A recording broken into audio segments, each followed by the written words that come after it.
Boa tarde, minha gente. Viu que hoje nós preparamos até o sino para tocar, para simbolizar o acolhimento que nós queremos fazer. Os sinos, quando são tocados, não é só para fazer barulho, tem todo um simbólico bonito dentro do contexto religioso, que simboliza diversas situações. Nas cidades pequenas, quando tocava o sino de um determinado modo, nós sabíamos que tinha morrido uma pessoa. Quando tocava o sino de uma outra forma, significava que a missa ia começar. Enfim, não importa. O que nós queremos é que hoje você se sinta em casa com a gente. Nós sabemos que todos nós estamos necessitados de oração, estamos vivendo um tempo muito difícil, de muita luta, e há uma necessidade enorme de criar dentro do nosso coração, dentro do nosso interior, uma reserva de energia, de força para a gente dar conta de viver tudo isso. E a gente sabe que a oração tem o poder de curar o nosso coração, ela tem o poder de fortalecer a nossa mente. Orar é entrar em contato com aquilo que nós temos de mais sagrado em nós. E toda vez que nós estamos em comunhão com o que há de mais sagrado em nós, nós fortalecemos as nossas emoções, os nossos pensamentos. E a nossa espiritualidade é justamente o resultado de tudo isso, do pensamento e do sentimento. Nós não somos religiosos somente pensando, raciocinando, mas também não somos religiosos somente sentindo. Não, é na fusão dessas duas situações humanas, o pensamento, que é a reflexão, e o sentimento, aquilo que nós provocamos, aquilo que sensibiliza a nossa alma, que nos faz entrar em comunhão com aquilo que nós temos de mais sagrado. Por isso que toda celebração, o presidente, seja o pastor, seja o padre, enfim, em todos os contextos religiosos, o rabino, até o pai de santo nos seus terreiros fazendo as suas orações, todos nós que trabalhamos com a religiosidade popular, nós mobilizamos no coração das pessoas o sentimento e a reflexão, o pensamento e o sentimento. Então é isso que nós queremos. Nós que somos cristãos, católicos, com profundo respeito a todas as outras religiões, temos uma maneira específica de provocar isso. E a missa é o ponto alto da nossa reflexão. Todo rito religioso, volto a dizer, é uma tentativa de colocar o coração humano em contato com Deus. E nós não queremos ser obstáculos nessa experiência. Pelo contrário, nós queremos ser facilitadores.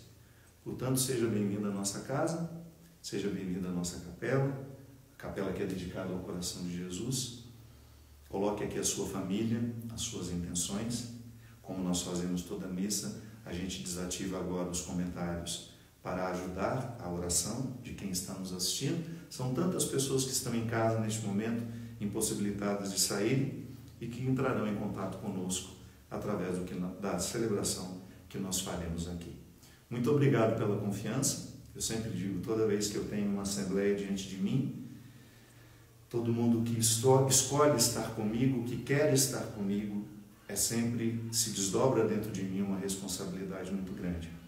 Nada do que será dito aqui, nada do que será refletido, do que será rezado, eu pretendo que faça mal a você. Pelo contrário, que tudo aquilo que nós celebrarmos possa atingir o seu pensamento e o seu sentimento, para que nessa integração você possa colher um pouco de leveza para viver bem este momento que nós estamos precisando viver.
do Filho e do Espírito Santo.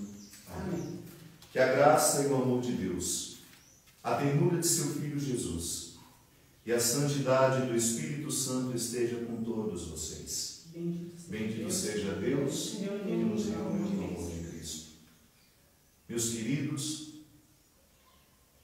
toda vez que nós nos dispomos a refletir sobre os nossos pecados, nós estamos pensando naquilo que há de mais vergonhoso em nós. Toda vez que você precisa pensar naquilo que é mais vergonhoso em você, eu acho que você conta nos dedos, ou talvez nem tenha, lamentavelmente às vezes é assim, nós não temos muito para contar. Quem são as pessoas que você tem coragem de mostrar o que você tem de mais frágil? É difícil. Mostrar a nossa fragilidade de alguma forma nos expõe. É perigoso que o outro use isso depois contra você. A vida nos ensina que só mesmo quando nos sentimos amados é que nós nos encorajamos para contar o que temos de mais vergonhoso. Porque só o amor nos salva daquilo que nos envergonha. E aquele que nos escuta, se tem uma postura amorosa, ele nos encoraja para a gente poder dizer aquilo que é vergonhoso em nós. Eu me lembro que quando eu era adolescente, eu li um livro que me marcou muito. E tinha uma frase simples, bem no início do livro, que dizia assim: se eu lhe mostrar a minha nudez como pessoa, não me faça sentir vergonha. Porque quando nós nos envergonhamos de nós mesmos, uma trava existencial se estabelece ali dentro. Um obstáculo que não é o outro que coloca, somos nós. A psicologia nos ensina que a gente só evolui no combate àquilo que é nocivo em nós, naquilo que nos destrói, quando nós aprendemos a lidar com naturalidade com aquilo que nos envergonha. E somente as pessoas que nos amam nos fazem construir essa sala de estar, onde a gente se sente à vontade para dizer. E por que é importante dizer, minha gente? Porque também a psicologia nos ensina que toda vez que nós verbalizamos aquilo que em nós é opressivo, nós já começamos a resolver. Por isso Jesus fazia questão de despertar nas pessoas que ele encontrava a coragem de dizer o que pesava no coração delas. Por isso Jesus fazia de uma maneira tão pedagógica, tão simples e tão direta, sem rodeios. E por que as pessoas tinham coragem de dizer? Porque Jesus não envergonhava ninguém. Por pior que tivesse sido aquele passado, aquela experiência vivida, ele tinha uma capacidade enorme de acolher. Como diz essa música que nós cantamos no início, diante do Rei dos Reis, todo joelho se dobrará, como uma reverência bonita de amizade. Nós acreditamos que esse Jesus, que colheu a tantos, que curou a tantos, pode também curar o nosso coração. Feche seus olhos. Reconheça comigo, diante de Deus, já que Ele não lhe envergonha. Esse Deus que é amor, que está plenamente manifestado em Jesus. Esse Deus que não tem uma condenação para lhe oferecer. Enquanto você estiver vivo, enquanto você puder escolher, enquanto o seu coração bater, você ainda tem uma chance. Ninguém, absolutamente ninguém pode lhe retirar o direito de ter essa chance, que é de reescrever a vida. É como se hoje apagasse na cabeça de todas as pessoas com quem você convive o seu passado. Ninguém lembra nada do que você fez. Olha como isso é redentor. Respirar fundo e saber que a partir de agora, ninguém tem o seu passado contra você. Isso é o perdão de Deus, minha gente. E quando você toma posse disso, quando você toma consciência disso, uma força interior cresce.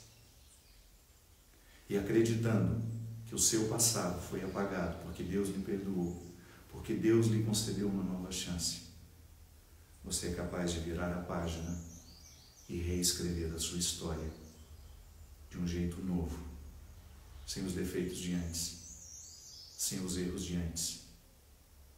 Porque é isso que Deus faz com a gente toda vez que nós pedimos a Ele perdão. E toda vez que, acreditando no perdão que Ele nos concedeu, a gente vive a reconciliação interior. Domingo passado nós falávamos disso. Não adianta eu saber que Deus me perdoou, eu também tenho que me perdoar. Vamos aproveitar esse domingo bonito de Emaús para pedir que o Senhor nos conceda a graça hoje de receber a sua misericórdia e o seu perdão e também oferecer-nos essa nova oportunidade de fazer a nossa vida ser nova de novo.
de deixar de te amar. É diante dessa certeza que nós queremos receber o perdão do Senhor. Deus troca males por cada um de nós, capaz de trocar tudo por amor a cada um de nós.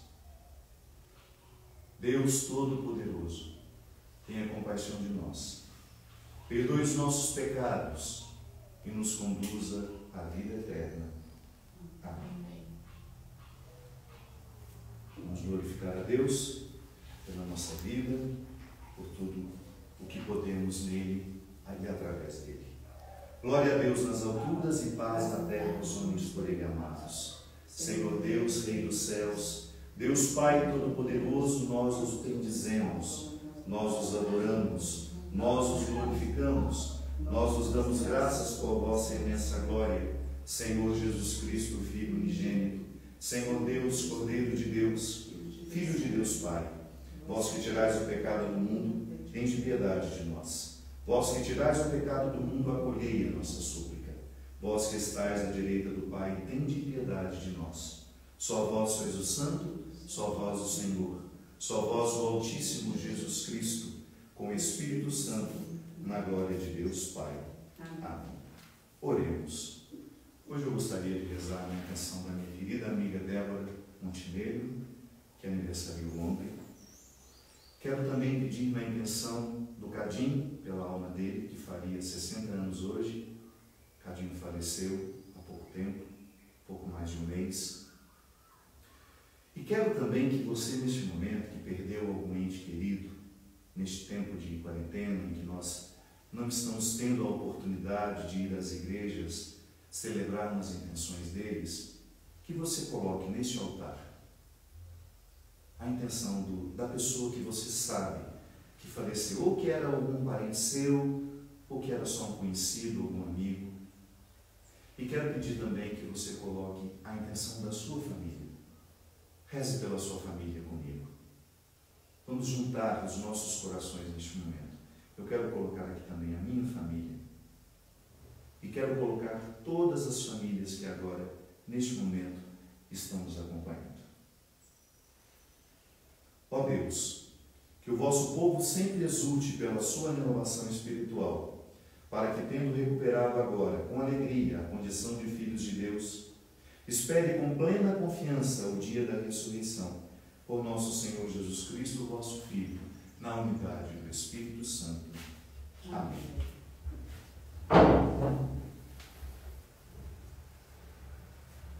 Leitura dos Atos dos Apóstolos. No dia de Pentecostes, Pedro, de pé, junto com os 11 apóstolos, levantou a voz e falou à multidão: Homens de Israel, escutai estas palavras. Jesus de Nazaré foi um homem aprovado por Deus, junto de vós, pelos milagres, prodígios e sinais, que Deus realizou por meio dele entre vós. Tudo isto vós bem o sabeis. Deus, em seu desígnio e previsão, determinou que Jesus fosse entregue pelas mãos dos ímpios, que vós o matastes, pregando-o numa cruz. Mas Deus ressuscitou a Jesus, libertando-o das angústias da morte, porque não era possível que ela o dominasse. Pois Davi dele disse: Eu via sempre o Senhor diante de mim, pois está à minha direita para eu não vacilar. Alegrou-se por isso meu coração e exultou minha língua, e até minha carne repousará na esperança. Porque não deixarás minha alma na região dos mortos, nem permitirás que teu santo experimente corrupção. Deste-me a conhecer os caminhos da vida, e a tua presença me encherá de alegria. Irmãos, seja-me permitido dizer com franqueza que o patriarca Davi morreu e foi sepultado, e seu sepulcro está entre nós até hoje. Mas, sendo profeta, sabia que Deus lhe jurara solenemente que um de seus descendentes ocuparia o trono. É, portanto, a ressurreição de Cristo que previu e anunciou com as palavras: Ele não foi abandonado na região dos mortos, e sua carne não conheceu a corrupção. Com efeito, Deus ressuscitou este mesmo Jesus, e disto todos nós somos testemunhas. E agora, exaltado pela direita de Deus, Jesus recebeu o Espírito Santo que lhe fora prometido pelo Pai e o derramou, como estáis vendo e ouvindo. Palavra do Senhor. Graças a Deus. Salmo responsorial. Vós me ensinais vosso caminho para a vida, junto de vós felicidade sem limites. Vós me ensinais vosso caminho para a vida, junto de vós felicidade sem limites. Guardai, meu Deus, porque em vós me refugio. Digo ao Senhor, somente vós sois meu Senhor. Nenhum bem eu posso achar fora de vós. Ó Senhor, sois minha herança e minha taça. Meu destino está seguro em vossas mãos. Vós me ensinais vosso caminho para a vida, junto de vós felicidade sem limites. Eu bendigo o Senhor que me aconselha, e até de noite me adverte o coração. Tenho sempre o Senhor ante meus olhos, pois se o tenho a meu lado, eu não vacilo. Vós me ensinais o caminho para a vida, junto de vós felicidade sem limites. Eis porque meu coração está em festa, minha alma rejubila de alegria, e até meu corpo no repouso está tranquilo, pois não há vez de me deixar entregue à morte, nem vosso amigo conhecer a corrupção. Vós me ensinais o caminho para a vida, junto de vós felicidade sem limites. Vós me ensinais vosso caminho para a vida, junto a vós felicidade sem limites, delícia eterna e alegria ao vosso lado. Vós me ensinais vosso caminho para a vida, junto de vós felicidade sem limites. Leitura da primeira carta de São Pedro. Caríssimos, se invocais como Pai aquele que sem discriminação julga cada um de acordo com as suas obras, vivei então respeitando a Deus durante o tempo de vossa migração neste mundo.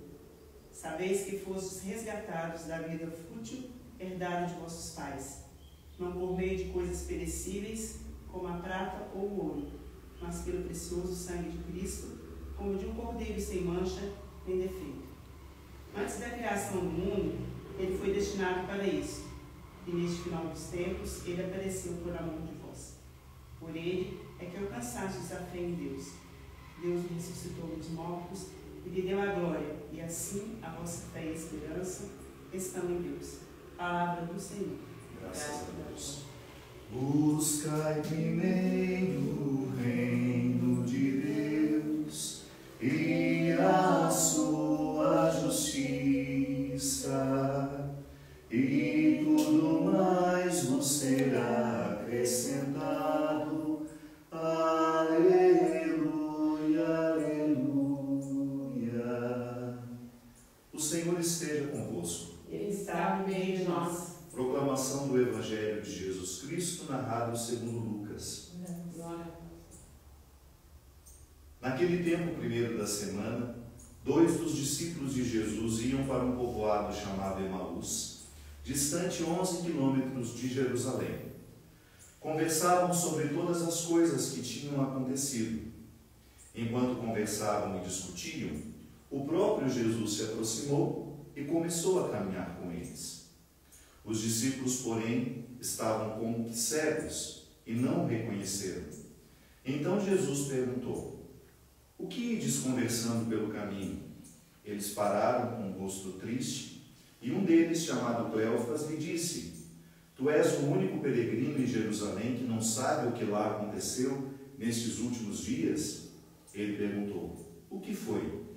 Os discípulos responderam: o que aconteceu com Jesus, Nazareno, que foi um profeta poderoso em obras e palavras diante de Deus e diante de todo o povo. Nossos sumos sacerdotes e nossos chefes o entregaram para ser condenado à morte e o crucificaram.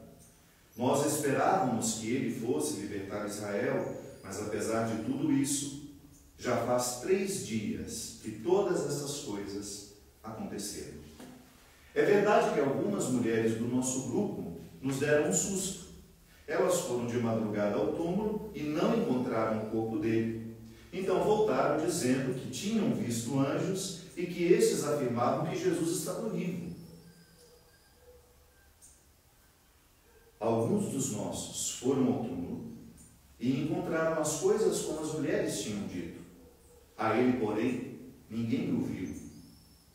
Então Jesus lhes disse: como sois sem inteligências e lentos para crer em tudo o que os profetas falaram? Será que o Cristo não devia sofrer tudo isso para entrar na sua glória? E começando por Moisés, passando pelos profetas, explicava aos discípulos todas as passagens da Escritura que falavam a respeito dele. E quando chegaram perto do povoado para onde iam, Jesus fez de conta que ia adiante.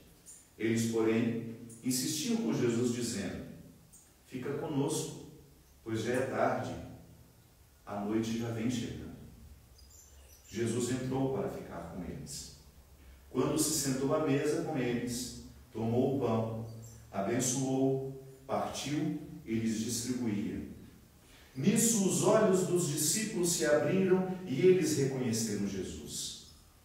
Jesus, porém, desapareceu da frente deles.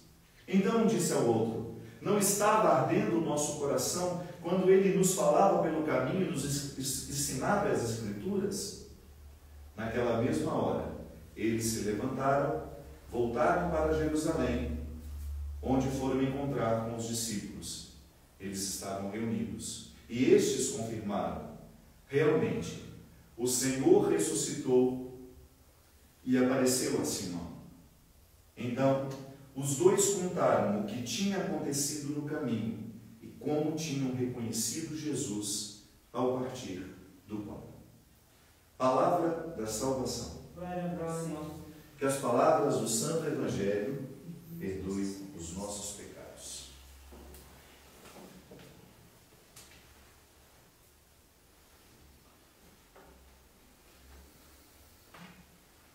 Tá boa a imagem? Todo mundo assistindo direitinho? Minha gente, o domingo de hoje, ele tem uma conexão com o domingo da Páscoa, claro. Nós estamos vivendo o tempo pascal. E a cada domingo a gente vai dando passos na compreensão do significado da Páscoa. Porque todos nós já sabemos que a Páscoa é a ressurreição de Jesus. No domingo da Páscoa que nós celebrávamos aqui, nós lembrávamos que todo o projeto de travessia nós podemos chamar de Páscoa, de deslocamento. Eu estou saindo de um lugar para ir para o outro. Nós falávamos da Páscoa do povo judeu, que eles celebram até hoje. A memória de um tempo em que eles saíram da escravidão do Egito e caminharam durante longos anos na direção da Terra Prometida. Momentos importantes dessa transição, dessa transposição, né? Que foi a passagem pelo Mar Vermelho, quando o mar se abriu. Mas a Páscoa, ela tem um significado muito profundo e que nós precisamos de um tempo litúrgico especialmente preparado para nos ajudar a entender, uma vez que toda a fé cristã é uma fé pascal. Nós acreditamos na ressurreição, que não é reencarnação, são conceitos diferentes. A ressurreição é um conceito cristão que nos coloca numa responsabilidade de receber no nosso corpo as forças místicas de Cristo. Então a Páscoa é todo o processo humano que me ajuda a sair das prisões de Adão e alcançar as liberdades de Cristo. É sempre um deslocamento. Eu tenho as forças adâmicas em mim, né? Podemos dizer assim. Você tem as forças adâmicas em você. Tudo isso de alguma forma lhe trazendo para aquilo que é mesquinho em você, para aquilo que é nocivo, para aquilo que não é ainda bonito. Mas ao mesmo tempo você tem como objetivo, como dizia São Paulo, é para o alto que nós olhamos, é para este alto que nós queremos caminhar. Nós queremos elevar os nossos sentimentos, nós queremos elevar os nossos pensamentos e tudo aquilo que eu considero por uma metáfora. A metáfora me ajuda a entender, a metáfora lhe ajuda a entender, uma linguagem figurada. Quando eu me lembro de Adão e Eva, eu me lembro do homem barro, frágil, da mulher barro, frágil, que então foram recuperados pelo mistério de Cristo. E olha onde entra Nossa Senhora nessa história, como nova Eva, a mulher que não aderiu ao pecado. A nossa redenção passa pela humanidade de uma mulher que aceitou ser inteira, não fragmentada. Sim, porque o pecado nos fragmenta, né? O pecado retira a nossa inteireza. Então, toda vez que nós escolhemos vencer as forças de Adão e assumir as forças de Cristo, nós estamos falando de um projeto antropológico que pode ser corroborado pela psicologia, pela filosofia, pelas ciências que hoje entendem o comportamento humano. Eu acho lindo, minha gente, toda vez que nós percebemos que a ciência está trabalhando a partir dos mesmos conceitos que nós cristãos há mais de 2000 anos estamos trabalhando, que é o conceito de conversão.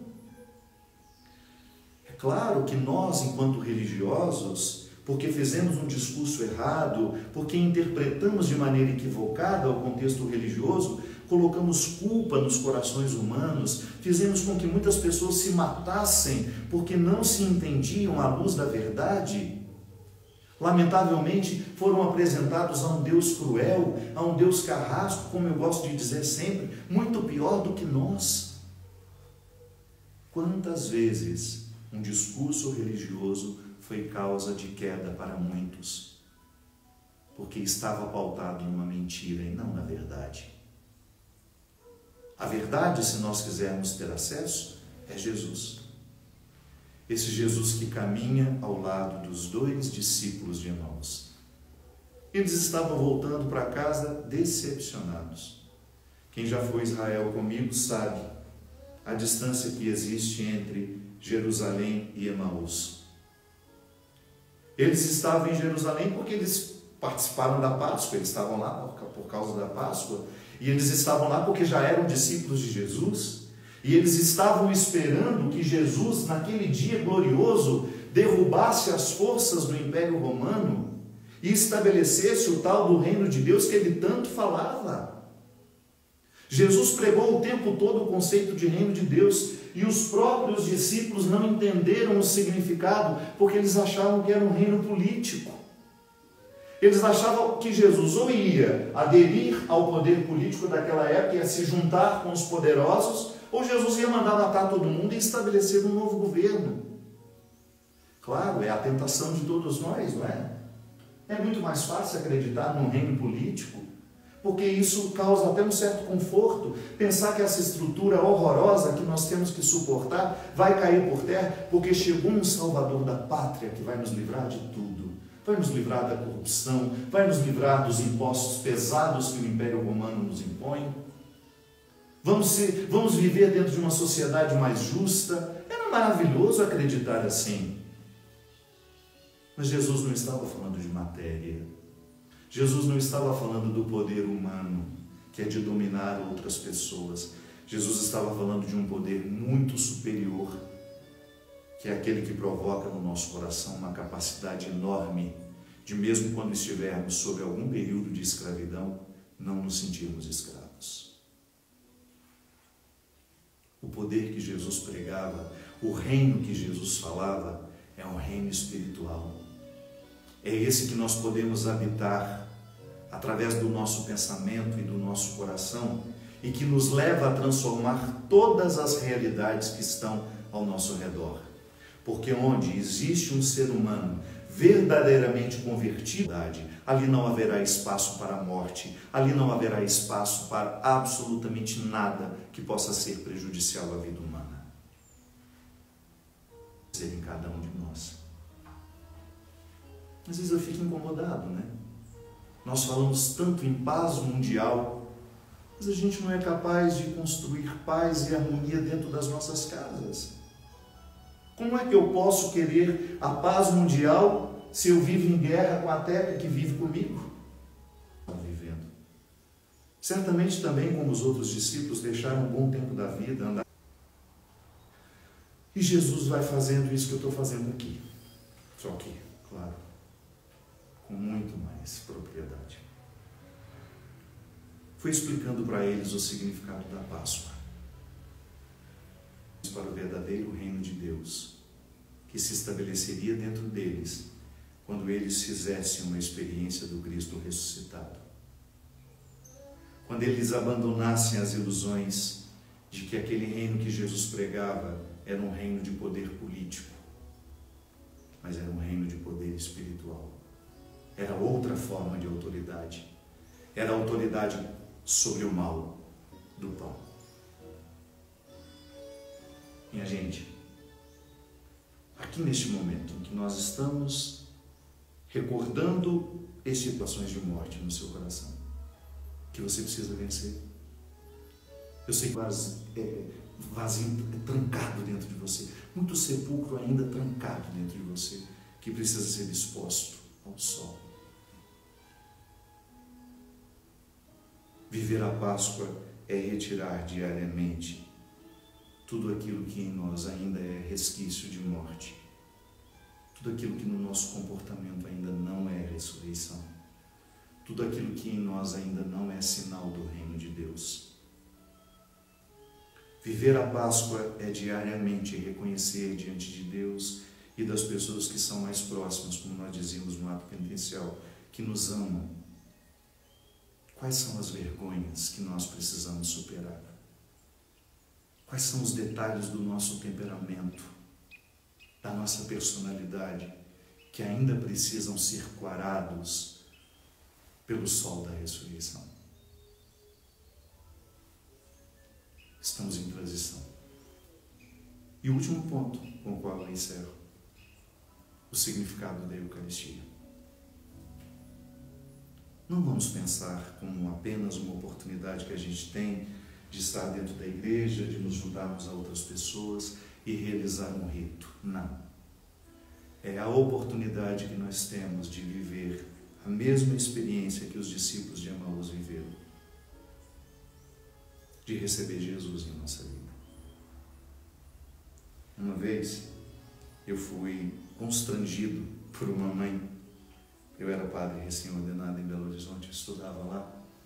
Eu fui jantar na casa de uma família e tinha um menino, assim, devia ter uns 10, 11 anos, que não ficou com a gente hora nenhuma. Ele só veio e me cumprimentou porque a mãe mandou. E depois, um pouquinho, já tínhamos terminado o jantar, ela me constrangeu com a seguinte situação: vem aqui, fulano de tal, vamos fazer aquela pergunta para o padre. Já me deu aquela batedeira, né? Que geralmente vai colocar o padre em fria, diante dos filhos adolescentes, dos filhos jovens. Ai, meu Deus do céu, que constrangimento. Aí veio o menino todo sem graça, e ele não queria perguntar, e a mãe mandando ele perguntar. Aí por fim ele falou assim: padre, ainda sem me olhar muito, é obrigado a ir à missa? Ai, meu Deus. E eu ali, diante daquela resposta que seria perigosa, ela seria perigosa de todo jeito. Se eu respondesse catequeticamente, sim, é obrigado a ir à missa, eu corresponderia às expectativas daquela mãe, mas correria o risco de me tornar bobo, sem profundidade para aquele menino que talvez um dia ficasse, ou que naquele momento pudesse marcá-lo eternamente de uma forma negativa, com uma resposta fácil de dar. Mas eu sabia que naquele momento eu não podia escolher o caminho mais fácil. Eu me lembrei de Jesus, que tantas vezes fez o errado porque era o certo, como colher as espigas em dia de sábado porque tinham fome e era errado, como curar um homem um dia de sábado porque a lei não permitia, mas ele curou porque ele sabia que era o certo. Entre desrespeitar a lei e devolver a vida a uma pessoa, ele escolheu devolver a vida. Então, diante daquele impasse, eu escolhi fazer o que era mais perigoso: arrumar até uma inimizade com a mãe. Eu disse assim: não é obrigado a ir à missa. Aí o menino olhou assustado, a mãe olhou assustada, o pai olhou assustado, e já emendei. Sabe por quê? Sabe por que não é obrigado? Vou lhe dizer uma coisa: a missa, ela nasceu assim. Jesus sabia que ia morrer, estava com medo. E o que a gente faz quando a gente tem medo? Eu perguntei para ele. Ele ficou assim, pensou. A gente procura ajuda? Fiz sim. Mas a gente procura ajuda de qualquer pessoa? Ele disse não. Fiz de quem a gente procura ajuda? De quem a gente gosta. Isso. Quando a gente tem medo, e Jesus naquele momento tinha medo, porque embora ele fosse Deus, todos os sentimentos humanos estavam nele. Quando ele sentiu medo, ele achou que seria bom estar perto das pessoas que o amavam. Quando a gente tem medo, a gente quer estar perto das pessoas que nos amam e a quem amamos, falei para ele. Só que Jesus não podia convidar muita gente. Quando a gente convida muita gente, a gente continua com medo. Porque não é a multidão que diminui a nossa solidão. O que diminui a nossa solidão é quando nós nos sentimos acompanhados. E às vezes poucas pessoas têm mais poder de nos acompanhar do que uma multidão. Então Jesus não podia convidar muita gente, senão ele se desligaria do significado que ele queria para aquela noite, que era esconder um pouco do seu medo, que era aplacar um pouco do medo no coração e estar rodeado de pessoas que o amavam, para encontrar humanamente um sustento para viver aquele calvário que seria terrível. E nesse momento o menino já tinha os olhos grudados em mim. Os pais também. Então, o que Jesus fez? Escolheu 12 pessoas. 12 pessoas que ele sabia ser importantes e significativas na sua vida. E convidou-as.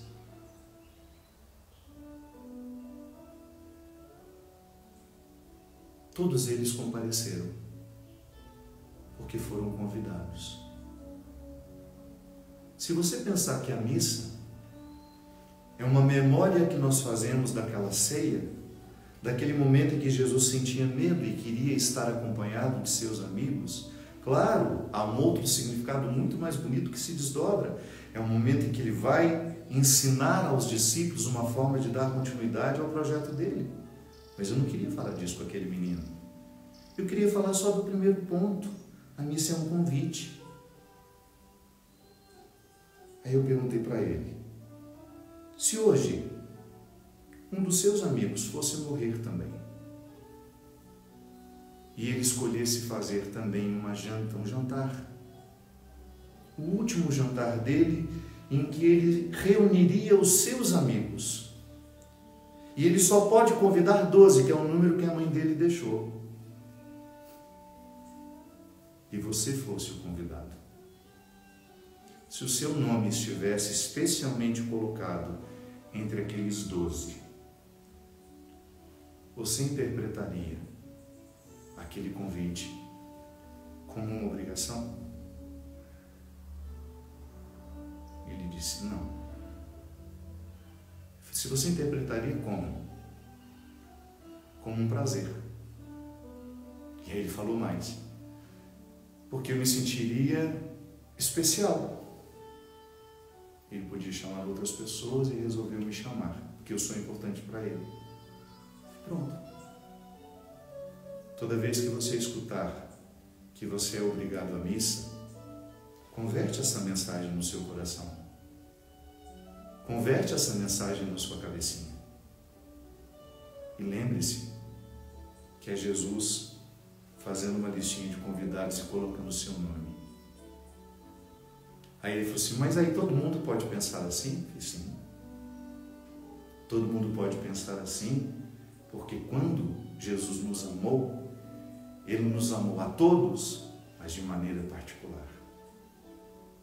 Então toda vez que vai começar uma missa e toca o sino, eu lembro, é meu amigo que vai morrer, está com medo e quer a minha companhia. É meu amigo que vai se despedir de nós e vai deixar-nos um memorial celebrativo de saudade. É meu amigo que vai se despedir do mundo para entrar na glória, para estar presente no mundo de uma outra forma e está me convidando para estar lá. Jamais quero interpretar essa beleza como uma obrigação. Jamais quero interpretar que o convite de Deus para mim, para tomar parte à mesa, para ser um dos 12, seja uma obrigação. Talvez seja por isso a religião não converteu tanta gente. A gente nunca entendeu que é um convite de amor. Incutiram na nossa cabeça que era uma obrigação a gente ir lá, entrar em contato com a verdade de um amigo, entrar em contato com Deus que me ama. Quantos se perderam da oportunidade de considerar a missa, a Eucaristia, como uma reunião de amigos? Deus é nosso amigo, minha gente, e Ele sabe como é que nós gostamos de viver, é comemorando. O primeiro milagre de Jesus não foi ressuscitar um morto, não foi curar um cego, não foi curar um surdo, não. Foi multiplicar o vinho para que a festa não terminasse. O primeiro milagre de Jesus foi fazer com que a festa não tivesse fim. Por quê? Porque você é convidado. Eu sou convidado. Nós estamos convidados neste dia a viver a mesma experiência que os discípulos de Emaús, de ficar diante de Jesus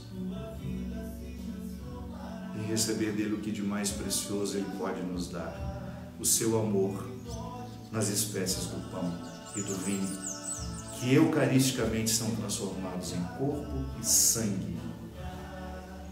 É a mesma coisa que você pudesse dizer: olha, eu dou meu sangue por você, eu dou a minha carne por você. É o mesmo que Deus espera de nós. Quando nós comungamos e a gente sai da igreja, ou se você não participa do corpo e do sangue, mas você ouve a palavra, é presença real de Jesus também. Quando nós saímos daqui, nós somos o corpo e o sangue de Cristo andando pelo mundo. Sim, tomar e comer, isto é o meu corpo. Às vezes nós só escutamos isso como Deus dizendo, para nós.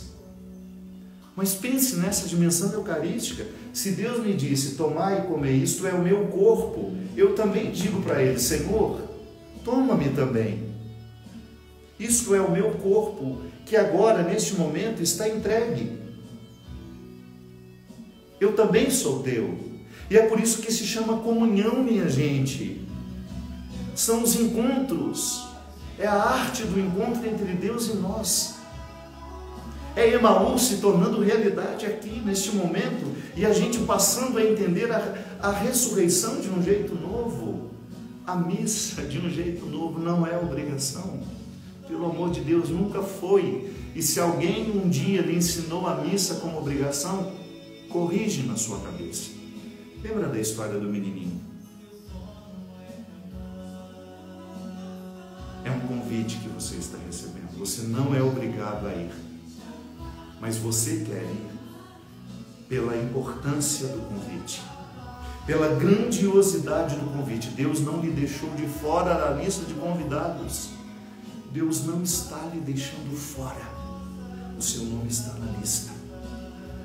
A festa é para você. O jantar não será o mesmo se você não vier, porque Deus faz questão da sua presença. Deus só não é capaz de deixar de te amar. Por isso o convite está sempre feito. Felizes os convidados à ceia do Senhor. Amém.